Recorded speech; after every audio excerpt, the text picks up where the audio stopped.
What is going on, guys? Jason Burke here, Styles Clash for Life, coming at you on YouTube, but tonight I've got some football focus. We just finished the second preseason game, week 2 of the NFL preseason, Pittsburgh Steelers playing at home against the Buffalo Bills. This was going to be like our dress rehearsal. Week 2 in preseason is kind of like you're playing your full starters. Most of your stars are out there, pretty much everyone except for like TJ Watt played. A couple of guys didn't play a whole lot, but for the most part, most of our guys were out there kind of getting a chance to see what you're going to see in the regular season, and I am a little bit concerned. First of all, I just want to apologize. My upload got posted like 12 hours after I shot it last week. I recorded it right after the game. My phone's getting full. The upload's taking forever. Something's going wrong now, so hopefully this one gets out timely. If not, I'm going to have to buy another phone because my phone's getting full. That being said, the game just finished here about 20 seconds ago, and final score was 9-3. Neither team scored a touchdown. Very, very low offense. Teams were not finishing drives. A lot of sacks, a lot of negative plays. Big defensive game for both sides. Not a lot of offense, even without Josh Allen, the starting quarterback for the Bills, playing in this game. So the 9-3 score doesn't necessarily alarm me. It's how the starting offensive line as a group is playing. Last week, Justin Fields got a lot of flack for not playing very well and not being anywhere near as good as we expected him to be in this Pittsburgh system under Arthur Smith. And a lot of that was instant pressure. Justin Fields was getting hit and sacked immediately when he was playing with the starting offensive line. Tonight, Russell Wilson made his debut and played for the first time with full contact, has not been in a lot of camp, has not played a ton of snaps where he was taking pressure. A lot of his camp snaps have been with no defensive line coming at him. So this was his first time really kind of doing full contact, and he was getting walloped. The offensive line was playing horribly, so I don't think we're getting a fair gauge of Justin Fields or Russell Wilson. Justin Fields played against the second and third teamers tonight, so the competition wasn't nearly as good, but Justin Fields looked miles and miles and miles better than he had last week. He improved like crazy tonight. Again, part of that's competition, but he was playing with the backup offensive line. When teams are playing their starting D linemen against our O line, it's looking like trouble right now. And my first culprit of that, my biggest negative for the entire game, I'm just going to do pluses and minuses. I'm not going to do full stat rundowns. It's preseason. I'm just going to give you winners and losers of this game. Biggest negative in this game as a player, Broderick Jones. Broderick Jones got sauced tonight, big time. Granted, he's playing against Greg Rousseau, but Greg Rousseau got no less than, 2 or 3 sacks. He got at least 3 quarterback hits, 1 big tackle in the backfield on a running back, and at least 2 sacks, if not 3 in this game. Rousseau was getting around Broderick Jones and making him look like he was a high school player. And I like Broderick Jones a lot, and he had a very good rookie season. He's got a high ceiling, a lot of potential to be a, Pro Bowl type player. But my goodness, did he get freaking wiped today.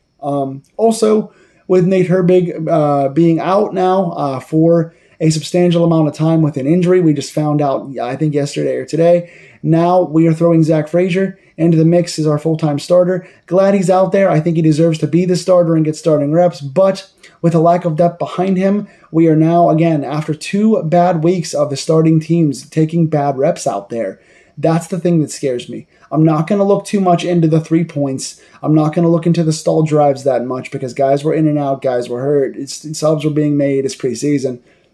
We're going for 4th downs when we were in field goal range, stuff we wouldn't normally do. That's why we only had 3 points. But the offensive line, the starting line, has made both starting quarterbacks now, Fields last week and Russell Wilson this week, look terrible. The worst of the worst this week was Broderick Jones, but most of the other guys are not looking much better. So that is a big negative. Jaylen Warren got hurt tonight. Let's hope he's okay. They said I think it's a hamstring, so it could be any variance of time. With hamstrings are unpredictable. I apologize for all the freaking flies in the background of this video. They're pissing me off like the Steelers did in this game.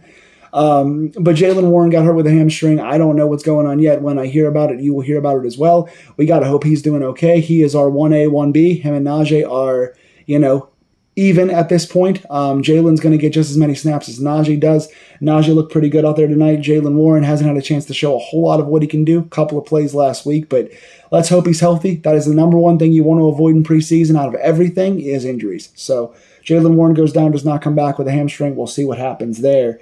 Positives on offense, just very few small positives. I am picking for nits tonight with positives on offense. Second week in a row, Van Jefferson making a few plays, just 1 or 2 short catches. He did have one that was deflected as the corner closed on him. Could have caught it, but it was real tight coverage. Caught his other 2 targets, including one third down conversion. I like him. He has been a very underrated player for us. He is shoring up that wide receiver 2 spot. He's a veteran, smart guy. He's running crisp routes. He's getting open. He's making the catches for the most part. I'm appreciating what Van Jefferson's doing so far for this offense. Connor Hayward, once again, second week in a row, making some plays. Had a couple nice catches tonight. I think like 3 catches tonight after his touchdown last week. Connor's just a really high-quality professional player. Hard-nosed, hard runner, diverse football player. Plug and play in any position. He has to make this roster. Love Connor Hayward. Justin Fields gets a big positive for the second team. He came in the last 2 drives of the first half. Didn't do much against the first team guys.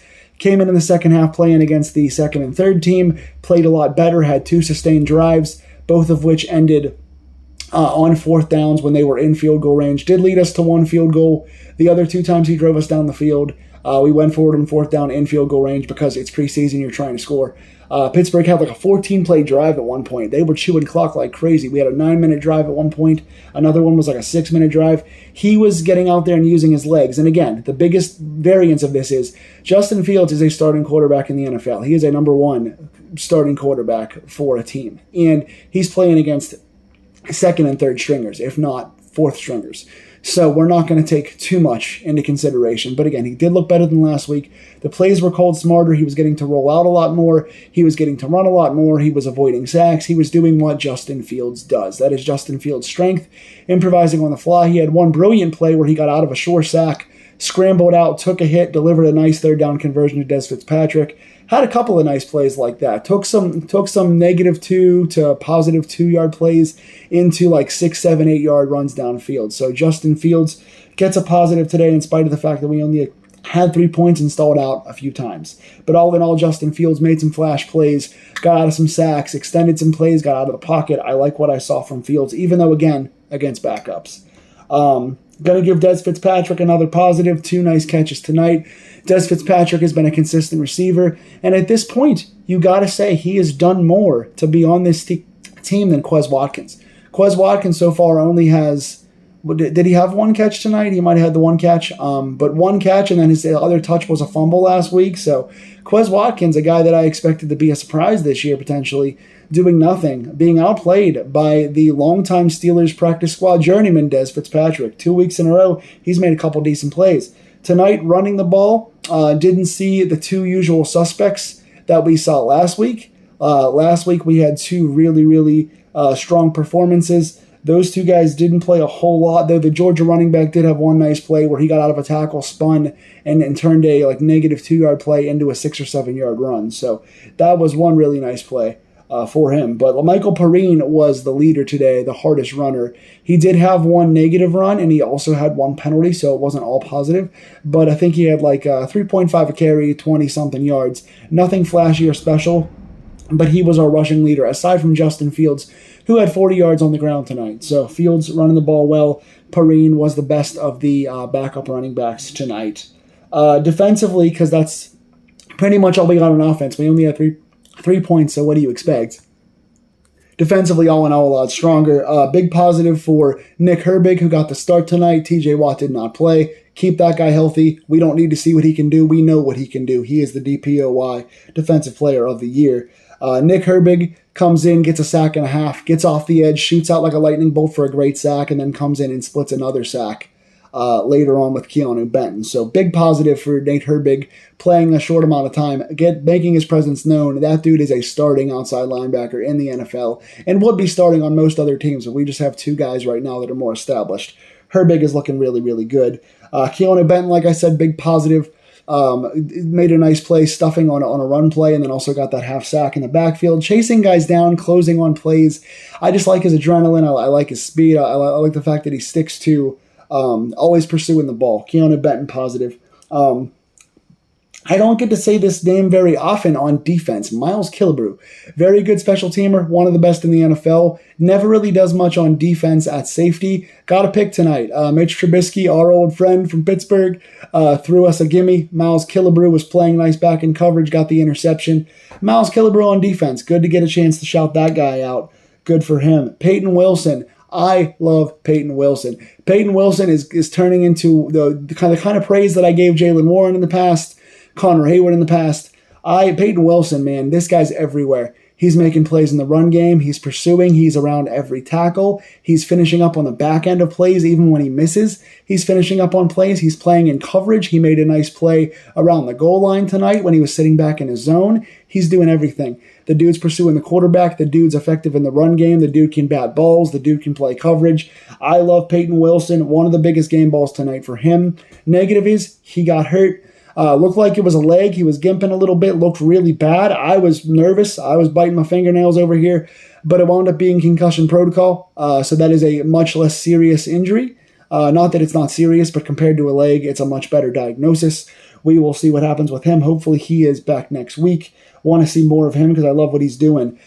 Major praise tonight for Mark Robinson. Mark Robinson overall had perhaps his most aggressive and most consistent game as a Steeler. We know the guy can do downhill pursuit and can make some hits around the ball, but he was looking clean in the run game. He was choosing his lanes and picking them clearly and going forward instead of kind of like he looks like he has happy feet a lot of times and doesn't know which lane to pick and is very unaggressive in making his choices. Looked aggressive, was hitting the hole cleanly and smoothly tonight, made a lot of tackles, was around the ball a lot, made a really nice hit on the running back in the second quarter, made a really nice special teams hit, like a pop play, came down and made a pop play. I would say this was his best game as a Steeler. I think he was even in coverage for one. Again, you guys know that I don't like his lack of decision-making at times, and I really don't like his pass coverage, but tonight he was looking completely at his best. This was the best that I've seen him. I think it might have done enough to get him that fifth inside linebacker spot. The first four guys are locked up. Obviously, Cole Holcomb not playing for a real length of time right now. He's injured for quite a while, maybe half the season, if not longer. But he's on the roster with the other three guys in the rotation. I think Mark Robinson, if he can be a consistent hitter and be a downhill plug-and-play guy and can make plays on special teams like he did tonight, Peyton Wilson made a couple as well. But I think Mark Robinson might have earned himself that fifth inside linebacker spot locked up tonight. Very nice for him. Ryan Watts, once again, I gave him a plus/minus last week. He gets just a plus this week. Led the team in tackles. I think he had 6 tackles tonight.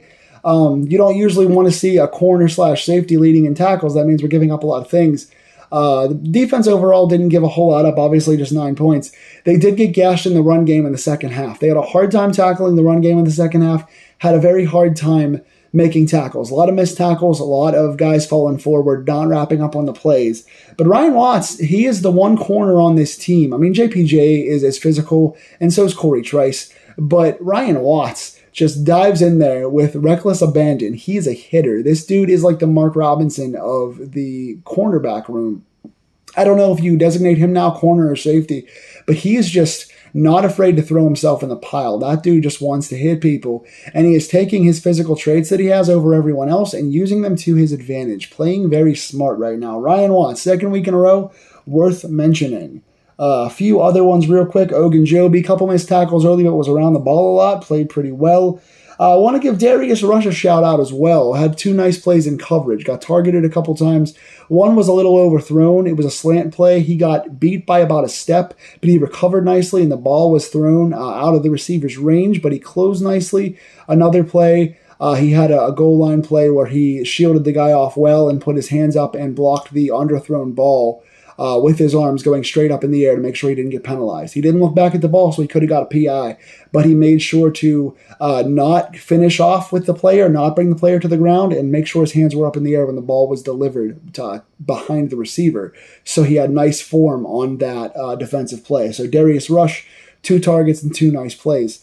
for him tonight. Finally, probably the MVP of the game, to be honest with you, punter Cam Johnston. We get to really see what Cam Johnston can do. Punted a lot this week. Of his first 4 punts, 1 was a 50-plus and 3 were 60-plus. Had a 61, a 63, a 65, and something like a 50-something. Dude was on fire, booming that ball. If you're going to have to punt a lot like we did tonight, you want to see what your punter can do. Cam Johnston's got a leg, and after the Presley Harvin years, we needed to see that. We have not had a consistent punter here that's been consistent, like I said, in a long time, so that was good. All in all, not as impressive or as much to call out, especially on offense, as last week. But what do you think? Does the Justin Fields performance tonight sway you in his favor at all? Are you as concerned with the offensive line as I am? Last week, Fatanu didn't look very good. This week, Broderick Jones didn't look very good. What are your thoughts on the line? What do you think of these injuries? What do you still want to see, and who do you want to see show out next week? Next week is the final preseason game. It's going to be a lot of the bench guys. We're not going to see a lot of the starters play for any appreciable amount of time, so we're going to be seeing a lot of the third and fourth team guys. What do you think? Who are you looking for? Who are you looking at? Who do you think has a chance to make the roster? And which person from last year's roster do you think is on the bubble? Tell me in the comments down below. Please like, share, and subscribe. I hope that I can get this to you on time. If not, I'll be looking for another phone. But please talk to me in the comments about this game and what you want to see next week. Go Steelers.